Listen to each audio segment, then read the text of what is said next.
அழகே அழகுல மலரோட பிறந்த நாளுன்றதுனால மதி பார்த்தீங்கன்னா, மலரையும், பாக்கியராஜையும் "நீங்க கோயிலுக்கு போயிட்டு வாங்க. வீட்ல இருக்கிற சமையல் வேலையெல்லாம் நான் பார்த்துக்கிறேன்" அப்படின்னு சொல்லிட்டு சொல்றாங்க. அவங்களும் பார்த்தீங்கன்னா கோயிலுக்கு போறாங்க. மதி பார்த்தீங்கன்னா சமையல் வேலைய பார்த்துக்கிட்டு, அக்காவோட பிறந்த நாள பார்த்தீங்கன்னா, எப்படியாச்சும் கேக் கட் பண்ணுமே அப்படின்னு சொல்லிட்டு, அவங்க வர்றதுக்குள்ள நம்ம கேக் கட் பண்றதுக்கான ரூம டெக்கரேட் பண்ணிடலாம் அப்படின்னு சொல்லிட்டு பார்த்தீங்கன்னா, அதெல்லாம் ரெடி பண்ணிருக்காங்க. அங்க ராஜலட்சுமி வராங்க. "இவ எதுக்கு இந்த வேலையெல்லாம் பார்த்துன்னு இருக்கா? சமையல் வேலையெல்லாம் முடிக்காம நீ இங்க என்ன பண்ணின்னு இருக்க?" அப்படின்னு சொல்லிட்டு கேட்குறாங்க. மதி பார்த்தீங்கன்னா, அவங்க எங்கேயாச்சும் பேசின்னு போறாங்க. நம்ம எதனா வாய் குடுத்தோம்னா, அவங்க ஒண்ணு பேசுவாங்க, நாம ஒண்ணு பேசுவோம் அப்படின்னு சொல்லிட்டு பார்த்தீங்கன்னா, மதி எதுவுமே பேசாம இருக்காங்க. மலரும் பாக்கியராஜும் பார்த்தீங்கன்னா, கோயிலுக்கு போயிட்டு வந்துடுறாங்க. டெக்கரேட் பண்ணியிருக்கிற ரூம பார்த்துட்டு, "என்ன பாக்கியராஜ் இதெல்லாம் உன்னோட வேலையா?" அப்படின்றாங்க.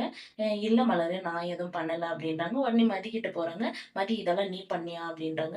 "ஆமாக்கா நான் தான் பண்ணேன். இன்னைக்கு உங்களோட பொறந்த நாளு. நீங்க இந்த நாள்ல நீங்க ஹாப்பியா இருக்கணும். எந்த வேலையும் செய்யக்கூடாது. ரெஸ்ட் எடுக்கணும்" அப்படின்னு சொல்லி சொல்றாங்க. அப்ப ராஜலட்சுமி பார்த்தீங்கன்னா, ஆமா இந்த உலகத்துல யாரும் பொறக்கல. இவ ஒண்ணு தான் பொறந்திருக்கா. பிறந்த நாள் கொண்டாடுறேன்ட்டு அவ்வளோ ஒரு ஆட்டம் போட்டுன்னு இருக்கீங்க அப்படின்றாங்க. அப்ப பாக்கியராஜ் பார்த்தீங்கன்னா, மலரோட மூஞ்சி சுருங்குன உடனே ராஜலட்சுமி கேட்குறாங்க, "ஏம்மா அவ பிறந்த நாள் கொண்டாடுறன்றதுல நீங்க ஏன் இந்த மாரி பண்றீங்க? எப்பயுமே அடுப்படின்னு தானே சொல்லி கிடக்குறா. இன்னைக்கு ஒரு நாள் அவ வீட்ல எந்த வேலையும் பார்க்க மாட்டா. அவ ரெஸ்ட் எடுப்பாம்மா" அப்படின்னு சொல்லி சொல்றாங்க. "ஆமா இப்பல்லாம் நீங்க பொண்டாட்டி பேச்ச கேட்கிறவங்களா ஆயிட்டுக்கிறீங்கடா" அப்படின்றாங்க.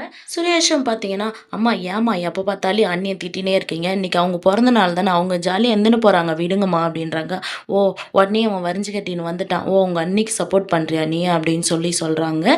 அப்புறம் பார்த்தீங்கன்னா, பாக்கியராஜும், "அம்மா இவ இன்னைக்கு எந்த வேலையும் செய்ய மாட்டாம்மா மலரு. அவ ரெஸ்ட் எடுப்பா. இதுக்கு மேல நீங்க பேசுனீங்கன்னா, நான் அமைதியா இருக்க மாட்டேம்மா" அப்படின்ற மாரி சொல்றாங்க. இந்த சீரியல் எப்படி இருந்தா நல்லாருக்கும்னு சொல்லிட்டு கமெண்ட் பண்ணுங்க. இந்த வீடியோ புடிச்சிருந்தா லைக் பண்ணுங்க, ஷேர் பண்ணுங்க, சப்ஸ்கிரைப் பண்ணுங்க. Thank you.